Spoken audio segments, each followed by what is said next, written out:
तर आम्ही ना संजीच्या स्कूलला दांडी मारून अक्कलकोटला चालले. तर स्वामींच्या दर्शनासाठी चालले. सकाळची 8ची बस पकडली आणि डायरेक्ट होती. डायरेक्ट असल्यामुळे कसं लवकरच गेलो. 10:15 10:30 वाजता आम्ही मंदिरात पोहोचलो. पूजेचं सामान घेतलं. छान मस्त असं दर्शन झालं. इथं आहे स्वामींचा बेट. अगोदर 10-12 वर्षापूर्वी पूर्ण रिकामं होतं. आता काचेमध्ये पूर्ण असं पॅक करून आतमध्ये ठेवलं. आतमध्ये आपल्याला जाता येत नाही.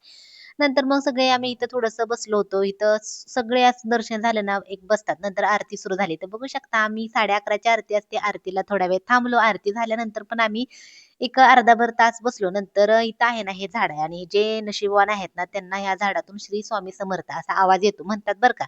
नंतर आम्ही बाहेर आलो. प्रसाद होता. ऑनलाईन बुक केलता आम्ही. त्यामुळं 1:30चं टायमिंग होतं. त्यामुळे थोडंसं इकडे-तिकडे शॉपिंग केली, फिरून घेतलं.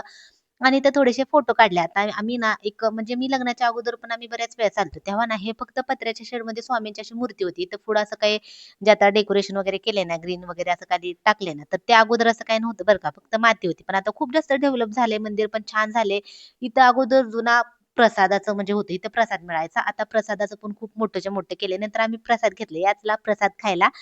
नंतर मग थोडंसं फिरलो आणि हे माझ्या मोबाईलमध्ये असंच काढलेला एक व्हिडिओ आहे. तर हा पण खूप जास्त छान वाटला म्हणून चला म्हणलं आता ह्याच्यापुढे जोडूया. तर तुम्हाला ना व्हिडिओ कसा वाटला ते कमेंट करून नक्की सांगा. व्हिडिओ आवडला तर लाईक, शेअर आणि सबस्क्राईब करा. बाय.